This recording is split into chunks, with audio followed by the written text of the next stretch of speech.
Welcome to another episode of China Update, where I provide you guys with the most up-to-date political, economic and geostrategic analysis on the world's number 2 economy. My name is Tony.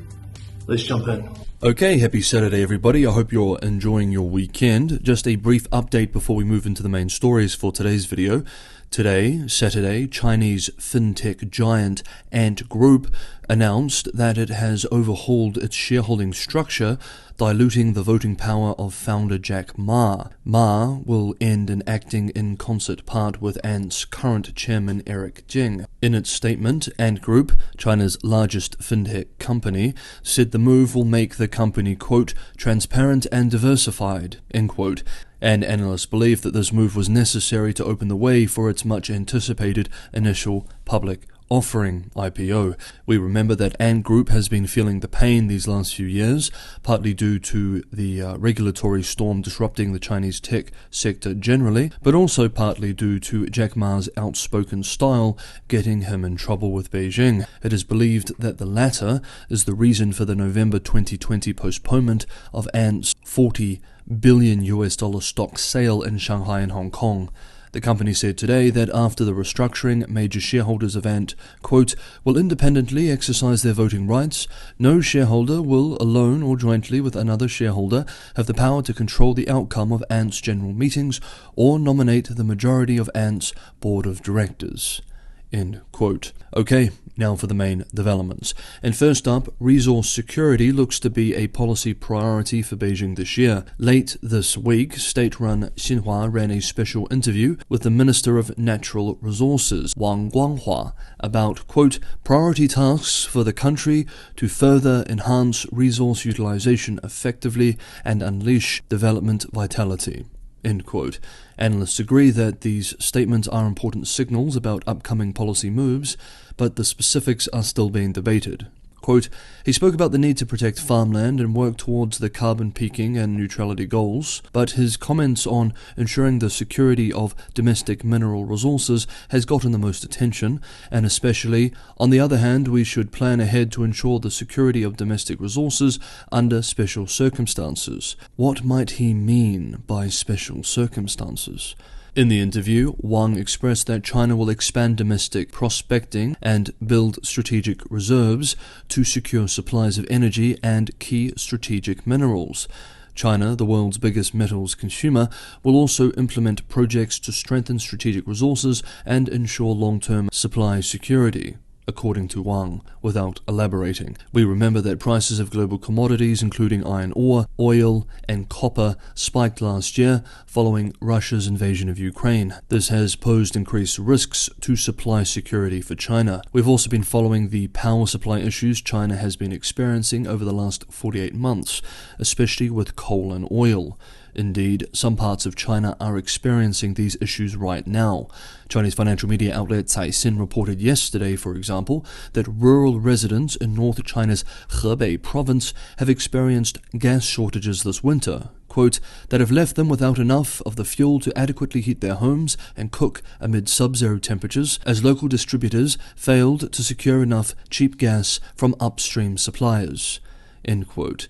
End quote. Local gas firms have cut off supply from 12 a.m. to 6 a.m. each day, and there are occasional suspensions during the daytime. Night temperatures in Hebei are minus 13 or 14 degrees Celsius. How can the elderly and children tolerate that? End quote. Now, returning to the theme of national resource security, China has already built state inventories of major energy and minerals, including oil, copper, aluminium, or aluminum for our North American friends, and zinc, and is expanding into new critical ones, such as cobalt. But in several key commodities, and especially oil and gas, China remains heavily dependent on imports, and this will not change anytime soon. Policymakers know this. Quote, China has a high degree of foreign dependence on some important mineral resources, and once the international situation changes, it will certainly affect economic security or even national security. End quote. Indeed, last month too, the director of the State Key Laboratory of Safety and Health for Metal Mines expressed that about 2/3 of China's strategic mineral production and supply was heavily dependent on external sources, which, quote, puts our country in a disadvantageous position on the global stage, end quote. And it is with this in mind that we look at our next development, Beijing moving into Taliban Afghanistan. Hey guys, if you enjoyed the video, don't forget to hit that like button. For anyone who's not subscribed but does like these sort of videos and would like to be on top of the latest analysis, maybe consider subscribing, hit that bell notification, and you'll have these episodes when they're released.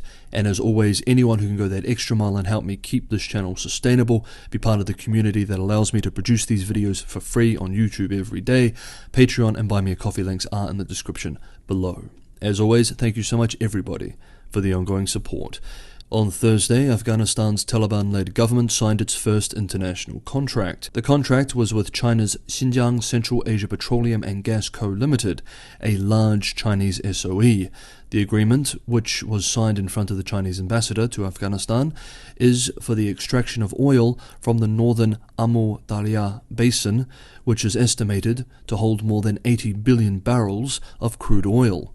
At the signing ceremony, Afghanistan's Deputy Prime Minister expressed that the deal will, quote, strengthen Afghanistan's economy and increase its level of oil independence, end quote. The Chinese SOE, and by extension Beijing itself, is exposing itself to a relatively large investment.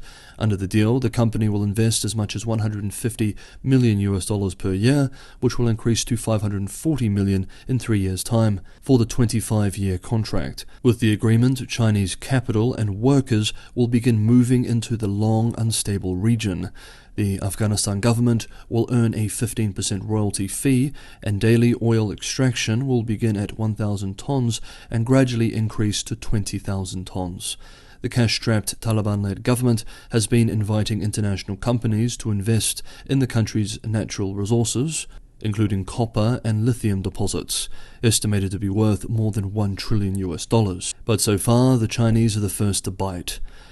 Good luck to them. Now, I just wanted to end today's video with an exclusive report from Bloomberg's Hong Kong team published yesterday that claims that China is planning to relax restrictions on developer borrowing by dialing back its so-called 3 red lines policy, the very policy that initially triggered the original Evergrande crash and the ongoing housing crisis. We remember that the 3 red lines metrics introduced by regulators in 2020 were the hallmark of a massive property crackdown by Beijing as it sought to reduce developers' leverage, lower risks in the financial sector, and make homes more affordable.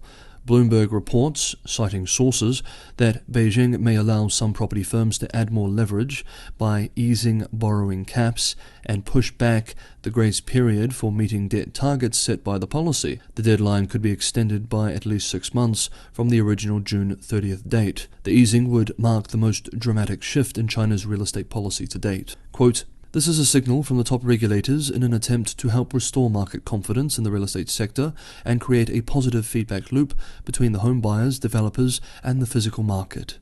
End quote. For a deep dive into the current state of the property crisis, check out Thursday's video. That's the video from the 5th of January. Now, the market seemed to be happy with this news. A gauge of real estate stocks rose nearly 1.5% on Friday. Also on Friday, prices for China dollar high-yield notes, which is dominated by property firms, have reached their highest level in 12 months, at an average of 75 cents on the dollar. Okay, that is today's episode of China Update. Thank you so much everybody for watching. Have a wonderful weekend wherever you are, and I will see you all on Monday.